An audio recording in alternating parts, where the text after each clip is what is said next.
নমস্কার বন্ধুরা, আমার চ্যানেলে আপনাদেরকে স্বাগত জানিয়ে আমি আজকে একটি নতুন ভিডিও নিয়ে হাজির হয়েছি। আজকে আমি বলবো দামোদর মাস বা কার্তিক মাস।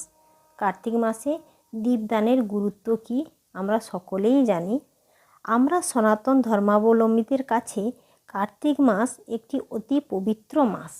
কার্তিক মাসকে দামোদর মাসও বলা হয়। দামোদর ভগবান বিষ্ণু বা শ্রীকৃষ্ণের আরেক নাম।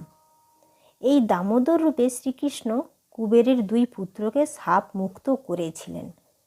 কার্তিক মাসে দীপদান বলতে ভগবান বিষ্ণুর উদ্দেশ্যে সন্ধ্যায় প্রদীপ জ্বালানোকে বোঝায়।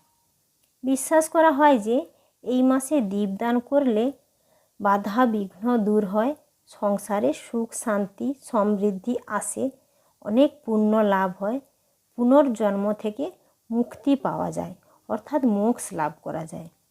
এবার আমি বলবো যে আমি ওড়িশার রাজধানী ভুবনেশ্বরে থাকি। ওড়িশাতে ভগবান শ্রীকৃষ্ণ জগন্নাথ রূপে বিরাজমান। তাই সারা ওড়িশাবাসী এই কার্তিক মাসে ভগবান শ্রী জগন্নাথের উদ্দেশ্যে দীপদান করেন। ওড়িশার বেশিরভাগ মানুষ কার্তিক মাসে নিরামিষ ভোজন করেন। আমার বাড়ির পাশেই একটি জগন্নাথ মন্দির আছে। অনেক ভোর থেকে মন্দিরে ঠাকুরের গান আরতি খোল করতাল সহযোগে সকলে আসেন শ্রী জগন্নাথ দেবের উদ্দেশ্যে দীপদান করেন। এবার প্রায় আমি বলবো আমাদের পুরো ভারতেও সবাই এই কার্তিক মাস পালন করে থাকেন।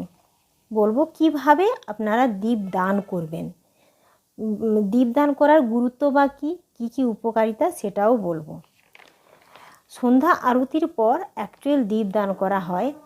প্রথমে একটি থালিতে ওম লেখা থাকবে বা আপনারা ওম লিখে নেবেন, তাতে একটুখানি ফুল দিয়ে সাজিয়ে দেবেন। তারপর একটি ঘিয়ের প্রদীপ রাখুন। সেই প্রদীপে সিন্দুর এবং হলুদের টিপ দেবেন এবং প্রদীপে একটুখানি আতপ চালও দিয়ে দেবেন। তারপরে প্রথমে ভগবানের উদ্দেশ্যে আরতি করবেন, তারপরে গুরুদেবের উদ্দেশ্যে এবং শেষে তুলসী গাছ ও আকাশকে দীপ দেখাবেন। এবছর পড়েছে 7ই অক্টোবর, কার্তিক মাস শুরু হয়েছে এবং কার্তিক পূর্ণিমাতে শেষ হবে এই কার্তিক মাস। এবার আমি বলবো কিভাবে আপনারা আরতিটা করবেন।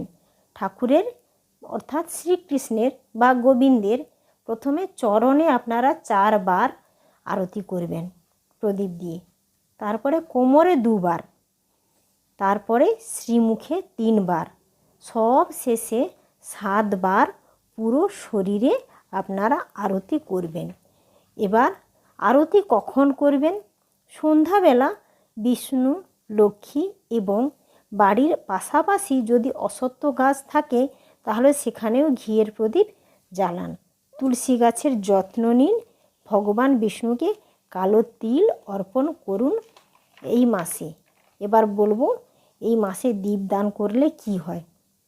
দীপদান করলে 100 গুণ সুফল লাভ করবেন এবং এক অশ্বমেধ যজ্ঞে করলে যে আপনারা পুণ্য অর্জন করবেন তার সমান পুণ্য অর্জন করবেন। অর্থকষ্ট দূর হবে, সমস্ত বাধা বিঘ্ন থেকে দূরে থাকবেন, পাপ নষ্ট হবে, মোক্ষ লাভ করবেন, অর্থাৎ পুনর্জন্ম থেকে মুক্তি পাবেন। আমাদের এই মাসে কি করণীয়, অর্থাৎ আমরা কি করব। এই মাস ভগবানের সবচেয়ে প্রিয় বলে প্রতিদিন ভোর থেকে উঠে স্নান সেরে শুদ্ধ বস্ত্র পরিধান করবেন, মন্দির প্রদক্ষিণ করুন, হরি কথা শ্রবণ করুন, ব্রত করুন, শাস্ত্র পাঠ করুন, ইত্যাদি সব করুন। মনে অনেক শান্তি পাবেন। আর কি আমরা করব না, এই মাসে মাছ মাংস ভক্ষণ করব না, লোকের নিন্দা করব না, কারোর সঙ্গে ঝগড়া কলহ করব না, কারোর ক্ষতি চাইব না এবং অড়হর ডাল মুসুর ডাল পচাক বাসি খাবার এসব খাবো না। আমরা যতদূর সম্ভব ঠাকুরের স্মরণে থাকবো এই মাসে। বাস বন্ধুরা, এইটুকুই। আমার ভিডিও যদি ভালো লাগে আমার চ্যানেলটিকে অবশ্যই সাবস্ক্রাইব করতে যেন ভুলবেন না।